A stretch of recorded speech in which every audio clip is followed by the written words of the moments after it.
Okay, hello. So for this video, I'm gonna show you a few things, and it's regarding building a shading network using multiple nodes, using utility nodes as a mask, um, and why utility nodes, especially stuff that try and look for your geometry detail, like the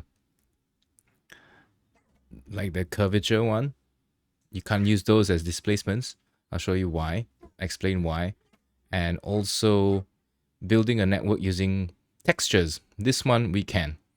Okay, so first we're gonna just very briefly do this over a plate. You can hear my kid crying outside. Um, just a simple plane like this. And first of all, let's apply a texture, a shader, or a utility node. So first thing, I'm gonna create AI standard surface. Middle mouse drag this over here. Now that's gonna have that. I'm gonna pull some textures that I have. I guess that would be Maya, source images, lesson 6. What maps do I have? My beautiful color map. No, not. I think we can use the rough concrete texture. So I'm just gonna use one of these black and white ones that I know will kind of work. So I'm just gonna grab this one. Okay, so this will be my mask. So we're just going to build a network using textures for now, because I think this is the most useful one. And when we get to the utility nodes, there will be a shorter version. So we already know how to use a texture to drive multiple things. We covered this in class, meaning, actually, let's not use the glossiness one for now. Let's use the wooden plank,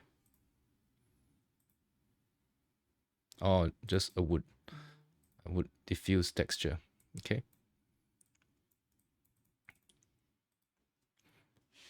So this is our wood texture, and we've learned how to get this into base color. And let's just add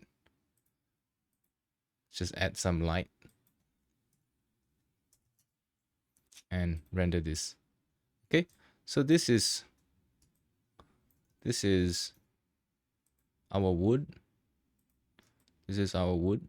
We got a very very fake reflection pass over here on the wood because it's just a texture on a very smooth surface. So what we can do is use the diffuse channel to drive some properties for the bump. Okay, so over here I have this light dome shape that I don't want inside my my tree network over here. So instead of pressing delete, because that would delete the light dome entirely, I'm gonna go over here to the minus sign and press remove selected nodes from graph. So that will just remove it from this graph, but it still exists here as a sky dome light. Okay, so we're gonna drop in a remap node where we're gonna remap this image into a black and white image. So I'm just going to pull the out color over here into surface shader just so we can see what this remap node is doing. Okay, so I'm rendering this now. And on the remap node over here, we're going to pull down the saturation. So 0 goes to 0 and max saturation now goes to max saturation. I'm just going to pull this down to say everything is 0. So there is no saturation. We only want to work with value. So as we understand, the idea of bump, where black is no bump and white has some bumps, we can actually use this to our advantage to define a little bump map. We don't have to crush stuff like this, but I just want to prove a show you what I mean, that you can adjust your map to create something. So let's just call this our bump map, and I'm gonna type AI bump 2D, and this, we can rename this HSV to bump. And this goes, you see, we can't drag this guy inside here because this is a vector, and this is expecting a float input. So we're just gonna bring in R because it's all the same anyway. but R is the safest one to bring in. And out value goes to normal camera. So now when we see this thing, we'll see that there is a lot of bump. It might be a little bit too much. So what we can do is to scale down the bump. Here's where I want to explain something. This bump height also takes into account the scale of the object. So if I take this object and I say modify freeze transformations, the bump would change. Just know that. Okay, so I'm going to do this. I'm going to freeze transformations because typically when you're shading a model, there shouldn't be a scale to it. This should be its absolute scale. So right now, this is my bump. And sometimes it's a little bit hard to see when you have your texture. So if you want to see this, just the bump, this is the bump. Okay, it's very subtle. So maybe what we can do is we can make it a little bit more obvious. So I think that's pretty decent. This might be a bit too much, so 0.03. Okay, so I got my bump. I also want to work on my glossiness. So for now, I'm going to drop in another remap node. I'm going to call this roughness, actually. And we're going to have a look at it. Okay, so back again, we're going to make this a black and white map because roughness is if you see roughness here, it is a game of 0 or 1. There's no RGB or triple values. So over here, all we want to do is to have a range of rough to not rough. So maybe instead of the little eyelets being black, where black is like glossy, super glossy, maybe we don't need that to happen. We can actually, never mind. So let's just flip it around just for fun. Right. That means the black areas are the rougher areas and these areas are the smoother areas. So if we flip this around, what this means is that as we get to this point, this would be the rougher area and these areas would be the smooth area. And I might not want so much variation, meaning this amount of roughness variation would it's a bit unnatural because the way you use the wood and stuff like that. So maybe let's clamp it out just so that we have more defined spots of rough versus smooth. And we can change this interpolation over here. And right now it is a full 1 and 0, meaning it's going to be meaning the roughness is going to be either 0 or 1. But we probably don't want that because we want a variation of... Okay, so this particular way of looking at it is quite difficult to see roughness because there's nothing to reflect. So let's remove the AI Sky Dome light. I'm going to drop in and I remove the sun, the physical sky, and use HDRI instead. So I'm going to find, never set project. So set project to my computer, not this one. Maya, set. Okay, I think 5 has 6. 6 has some HDRIs. Okay, I don't know what this HDRI is. And I'm going to turn off auto convert textures.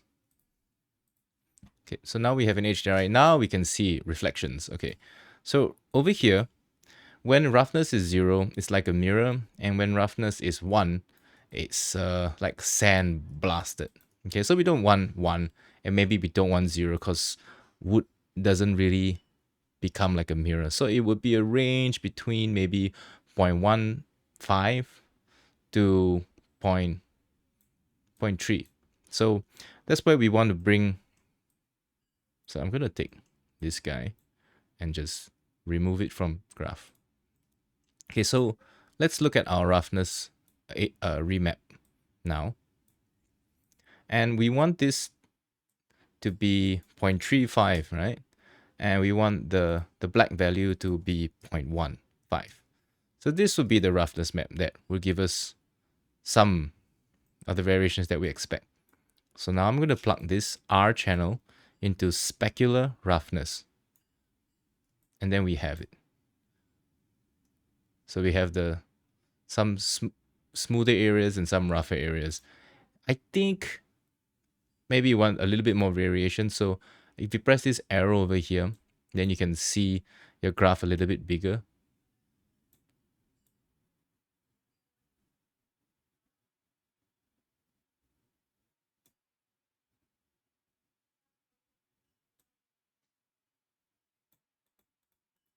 Whoa.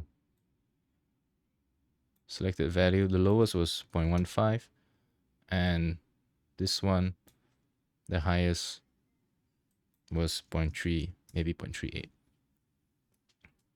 Okay, so now we have a roughness map, right? The roughness varies on the wood. Now if we plug in the normal map, our bump map, and these two working in conjunction with each other, we have a pretty nice. Actually, maybe the normal map could the bump map could tone down a little bit, right? These two things working in conjunction with each other give you a very nice black piece of wood. And of course, we can always bring the diffuse back and put it into base color.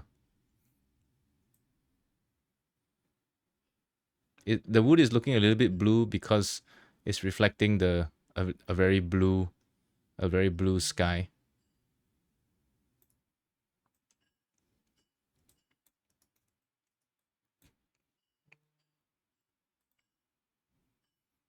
Okay, that's about it. Wow, this HDRI is truly very blue. Let me grab something else.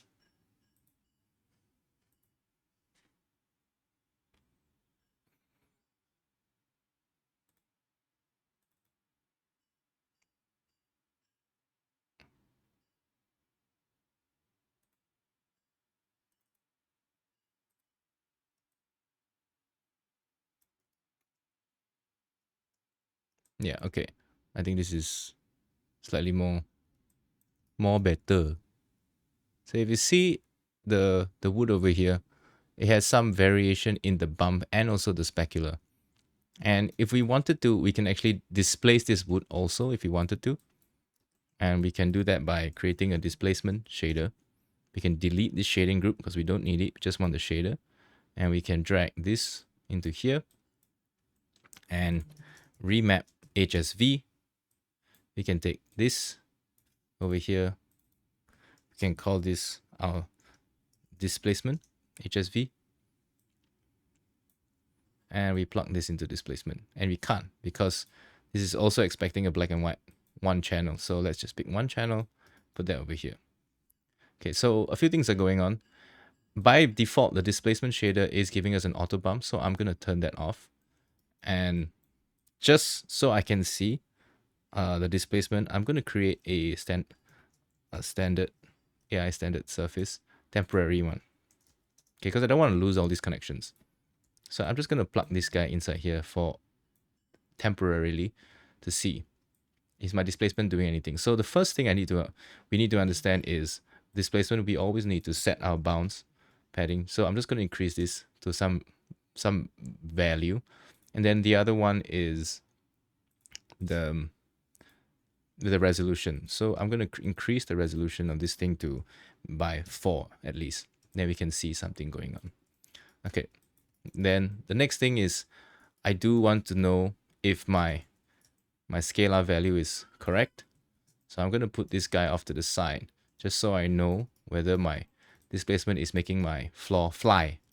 And it is. So we're just going to adjust the scalar value higher just a little bit so that in general our displacement happens wherever the object actually is. I'm going to keep this floor here just for now.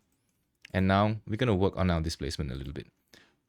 Okay, so let's have a look at I'm going to turn off the displacement and just drag the color over here so that I can see what our displacement is going to be doing. So I don't want all that detail in the displacement. I just want a little bit of the blacks and a little bit of the whites. So what we're going to do is going to crush this thing to a certain amount so that the displacement is largely just working off like these little things where this goes up and then this goes down, and we don't want so much detail convoluting our model just a bit.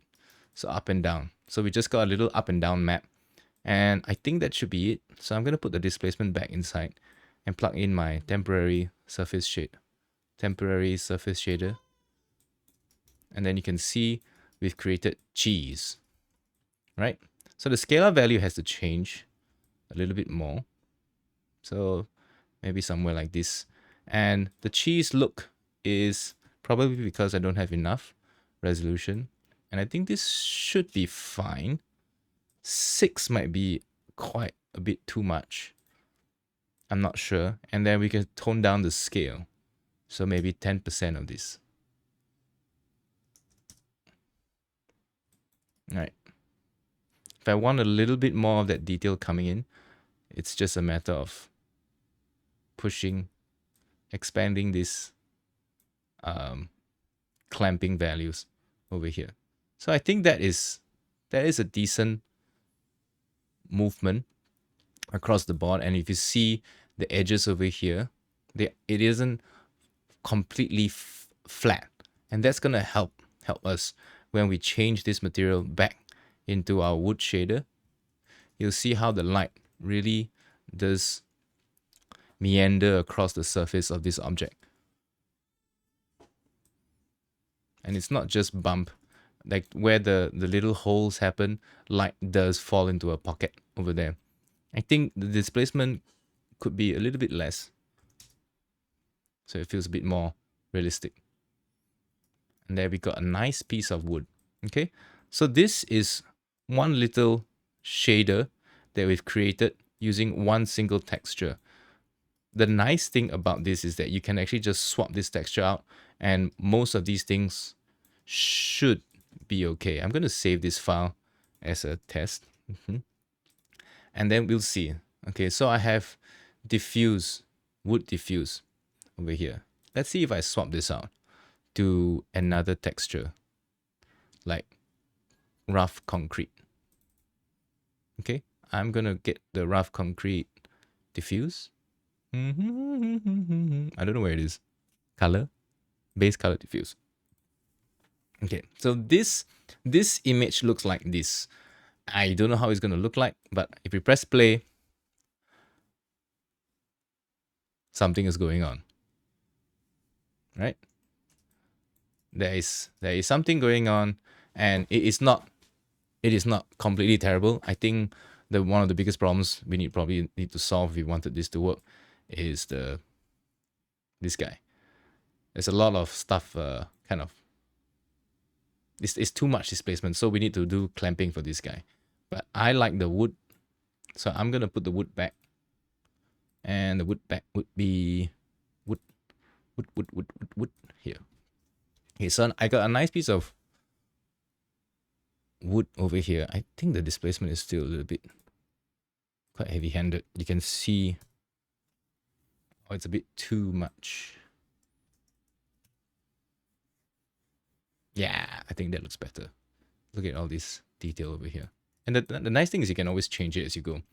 Okay, so I have this piece of thing that is my floor over here. And let's say I have I wanted to put this texture on a cube. Okay, so let's apply this to a cube.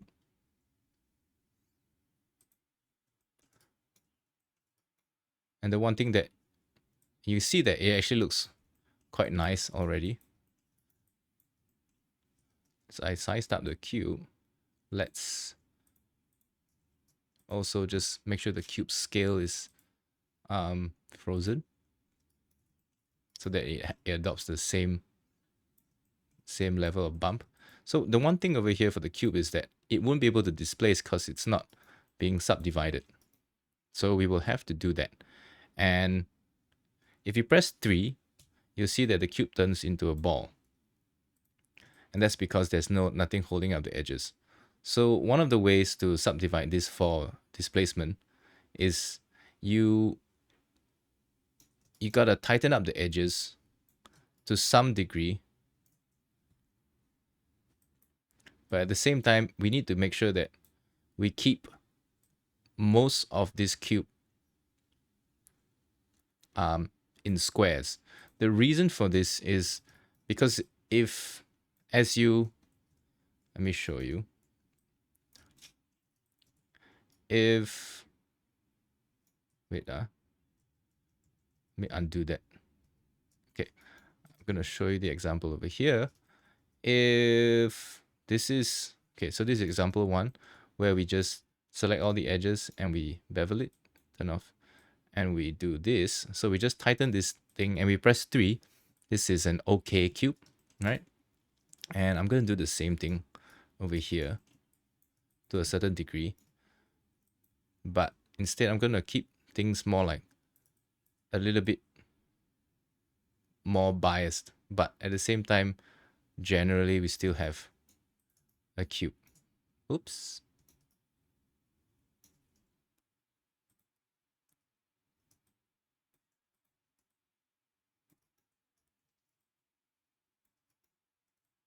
Okay.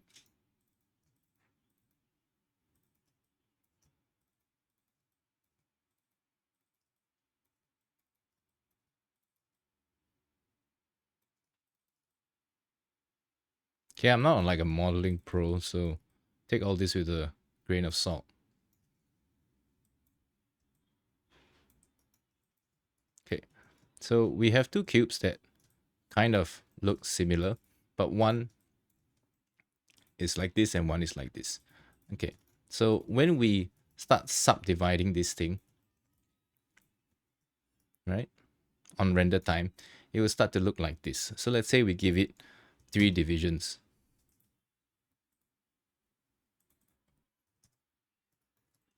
Okay, and maybe this one would need 4. You'll see the difference between this one and this one is that this guy has a lot of subdivisions at the edges, and this guy is a little bit more even. There's a little bit more still, but across the board is a little bit more even. And if there was a displacement, let me just off this thing for a second, that is to happen, right? If there was displacement happening, and over for this guy, if this thing had displacement going on here, this is a much more natural thing going on with the sides. For this one, you might have a very uneven displacement happening over here because there is a unnatural distribution of geometry at the edges. So it's important to note that for displacing your cubes, you might want to even out the geometry as much as you can. So that's what I'm going to do over here. I'm going to use this one, and I'm going to open the Hypershade and also the render view. Okay, so now this guy, we just need to say on the shape node, we're going to cat cloud displace this guy a bit, smooth this guy a bit, and maybe 3, 4. So now we have a cube that is also getting slight displacement and all the bump values. And that looks pretty nice. What is interesting is we can use some textures to define different materials. What I mean by that is we have 2 types of textures. One is utility node textures that we can use to mask define the object. And the other one is we can use just regular textures. So for now, I'm just going to use a regular texture to define 2 spaces, two different materials or textures. So let's say I use the concrete, the rough concrete. I'm looking for a black and white map, okay? And this one is pretty decent, so I'm going to grab this, and this will be my black and white map, okay? And I'm going to use a color composite because this one has an operation and a factor that you can put in a mask. Effectively, this will be my mask. Okay. And this diffuse goes inside here. Okay. Without using this for now, I'm just going to show you an example first with like something like a color constant. Color constant 1. Color constant 2. So color constant 1 goes into A, color constant 2 goes into B, and let's use this glossiness with a remap because I want some control later. This goes into the factor. Let me not do that yet. I just want to show you what it means. Okay, so let's create a standard surface and put this into base color. And for now, I'm going to assign this to this cube. Did I do it? Assign this to the cube.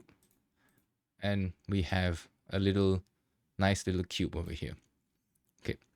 So the thing is, I have two of the same colors. So we make this, let's make this red, and the underlying one, let's make it white. So, and we change this to mix. So when this is 0, the color is red. And when this is 1, the color is white, A, B. So we want a texture to drive this thing, right? So we can use this texture to drive the difference between two materials. Let's ignore for now, let's just ignore the seams, okay? So we're going to put this into factor. So now the texture is driving the factor for where is black and where is white. And what we end up with is this. A blend of two colors. So this is actually quite useful if you wanted to describe a red cube and a white cube all in one, and you sort of like have scratches that scratch the red away. Now it's becoming a bit pink because overall this thing is very gray, so it's giving us a very in-between, right? Which is why I wanted this remap node. So if we look at this remap node and we just desaturate this thing and we start to crush the same thing, we crush the values a little bit, so we get a bit more well-defined whites and well-defined blacks. So this way we know that one will be one color and one will be the other color. And now we can have a look. This is a interesting look. And right now it is almost interactive, and you can kind of define more white or more of the white areas or more of the red areas. So maybe it is largely a red cube. Maybe we can flip this around even. And then we have some scratches that happen along the way.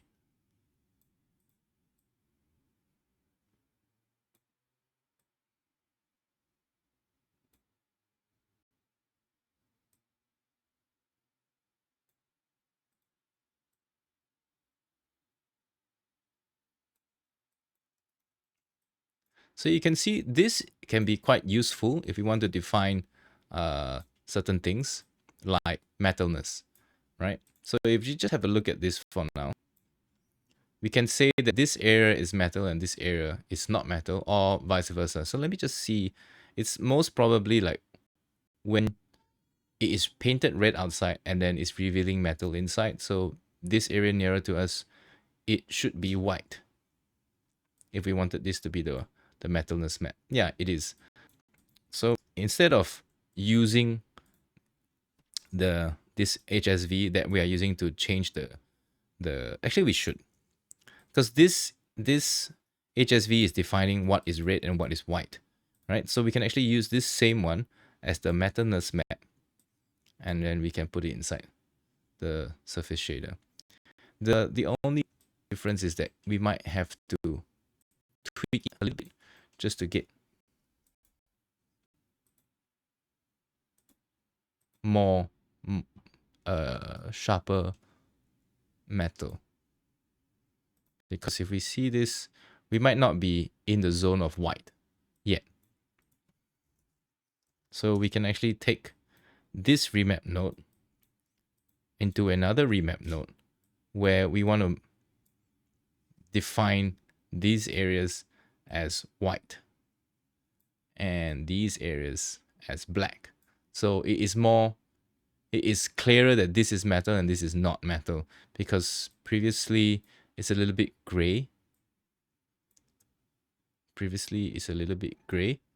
And that means that this area is not full metal, which we want this area to be full metal. So over here, I'll drag this into the metalness map, and over here we can drag this up.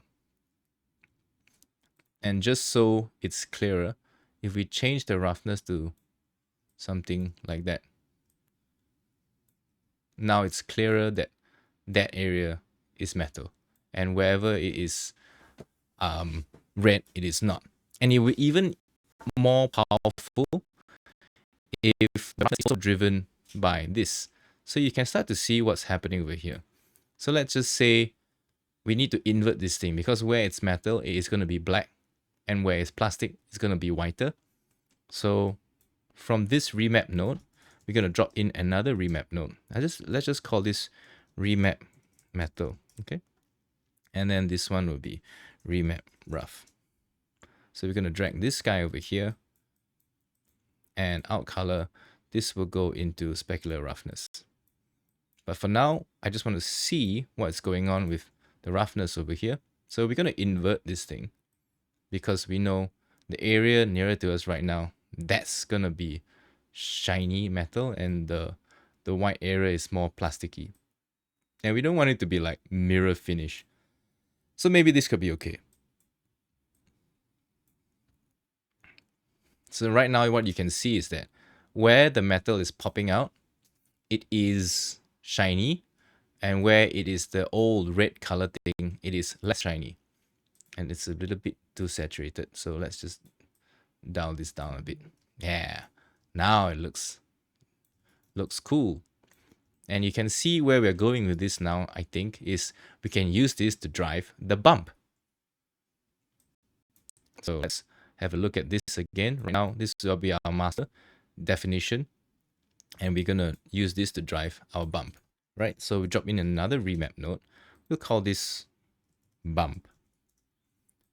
And then we'll take this out color, goes inside here, and then we create a bump, AI bump 2D, drop this R inside the bump map, out value goes into normal. And before we do anything, let's just have a look at what we're working with. Okay, so we want, let me look at this again. We want the red area to appear as though it is popping out. That means the red area needs to be white, and the metal area needs to be black, or blacker, right? So let's just have a look at the bump remap. We need to invert this. So let's invert this over here, and just make sure that it's more like a hard cop out over here. We want to crop, really clamp that area, so it's a very nice defined spot that is red plastic paint and then metal underneath. Okay, so I think that works. Let's have a look here.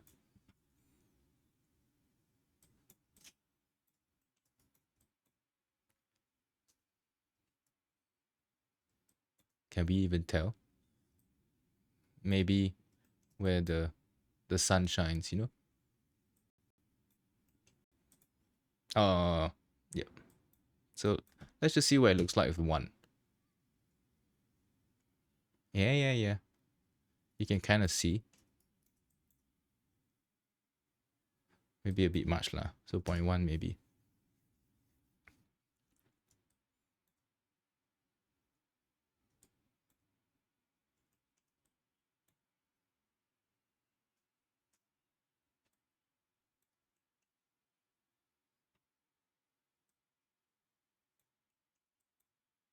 I'll say not the most obvious. Let me see with our temporary.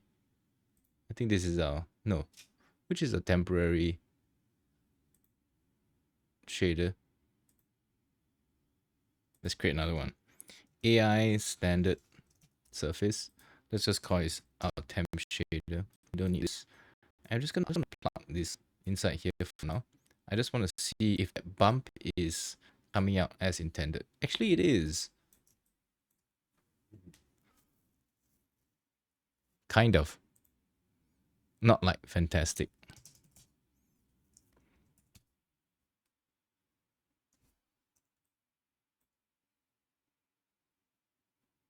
I think maybe the clamp is not the clamping is not working out so well.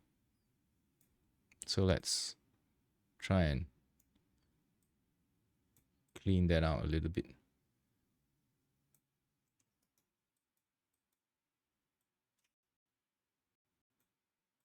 From the remap. So that's red and that's black. From the remap, let's try something like this.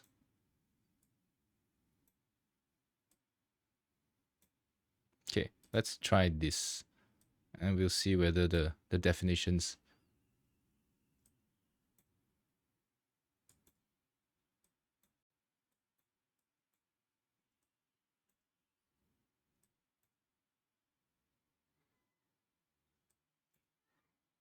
Well, it's terrible. Undo this. That's better actually. So I might have clamped out too much. Maybe let's have a look at it.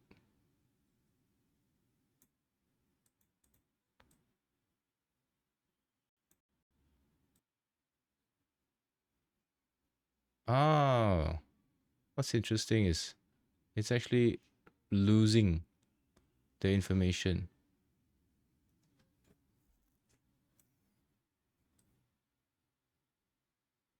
So you might have to work with it like this.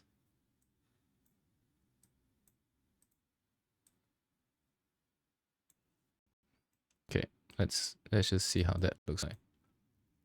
Yep. Okay. It's a lot better. There's some bump. 0.001 maybe. 0.005.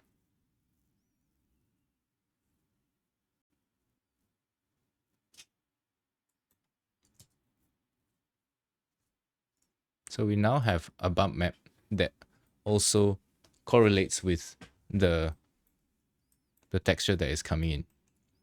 And you can create a pretty nice cube that has this going for it. Yeah. And one other thing that you can do is couple this with a utility node also.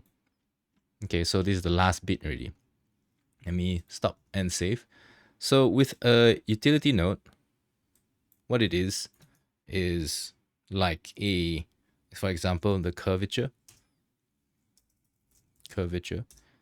AI curvature. Let's temporarily use our temp material and temporary just do that. That's enough. Okay, so with the AI curvature map, we have samples. This is how high quality the map comes out looking, and this is how far it is going to search. Okay, so let's just say we search over here, and this is the spread, whether it spreads or it doesn't spread. Okay, this black line is kind of unsolvable, so just there's a limitation. Okay, this black line comes from because actually when you smooth this, there are a lot of areas over here that you're trying to resolve. So let's just work with something like this. Okay, and what we want is we want the metal to appear more out from here also. So we're going to use this and put this on top of something. Okay, so but first of all, we need to make sure that it's white. So let's make this white. Okay, bing. Okay, so over here, this is going to be white, and we want this to live somewhere on top of this, because if we have a look over here, okay, this is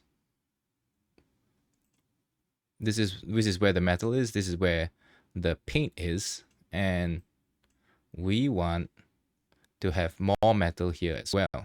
So what we are going to do is, this is our master, right? We want the master to also have this white color thing over here. So this lives next to the master over here. And we're gonna do a simple composite. We can do a color composite, but in this case, AI composite is simpler because there's only A, B, and you choose the operation. So the annoying thing over here is that we need to redrag all of these things to the out, okay, which is no problem. We can do this one by one. Okay. And this R needs to go into the R over here. Okay, so now the opposite that is waiting for this to be A and this to be B. Right now it is a over, so A is over B. Well, what we want is to just plus them on top of each other. So I think it will be a plus. So what happens is we have metal and metal plus on top of each other. If we now, and then that is translated to everything. Everything is getting it. So if you see this color composite, this area is fully metal and this area is also kind of metal. And if we wanted to match it a little bit, we can kind of tone this guy down a little bit so it's not so jarring. And we can also say search a little bit further. And if we look at it now, you should see that the metal is defined at those edges. So it could be a little too much right now. So let's just search less, and that will look a little bit more natural. So that is one way you could create a little cube that it has quite a decent shading network. I'm gonna remove this, right? That it is kind of procedural, and you'll see that it's actually quite simple in the sense that we're only using one or two textures to drive this whole thing, and we have a nice little metal cube on top of a wooden floor. Okay, so you might ask, can we use curvature to define the displacement? And the answer is no, because there is a circular loop that's going to happen, which is the curvature. Okay, yeah, see if I can see what I'm doing on it. Okay, this curvature is looking at the final geometry and then defining where there is curves. If we are doing on render time subdivision and then displacement as the final geometry, the curvature cannot figure out what is the final geometry because the final geometry needs to be there before the curvature finds it. But then how do you define that before the final geometry comes out? So there's going to be a loop, and then it just won't work and it won't displace with the AI curvature. So just know that if you're using tools like this that require a search parameter to happen at the end of the render, you won't be able to use it to define a displacement. But if you already have a final model and you wanted to just drag out a curvature on that, you can. And what is very nice is you can have something like this. Yeah. And over here, maybe at this point, you realize you wanted to create this as your model, but then the texture is getting stretched. So the only texture that's getting stretched right now is rough concrete glossiness. So we can actually drop in a triplanar to solve this problem if for whatever reason you don't have a UV. So now this triplanar is going to look a little bit shoddy because of one thing, which is the scale. Okay, so let's just have a look at the triplanar, and it's doing that. Okay, so one of the reasons it's doing that is that this is one scale, one Maya, one little Maya unit. If I create a little cube, you'll see that that corresponds to one Maya unit.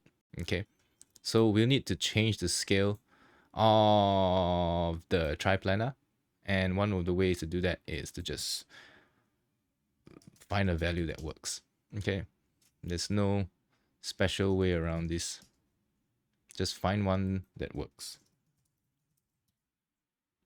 and then we can blend the corners a little bit, and we have a pretty decent AI triplanar. And if I put this back, ta-da, looks kind of cool. So I think that covers using a shading network, creating a shading network using multiple nodes, and also using the utility node as a mask to define two materials.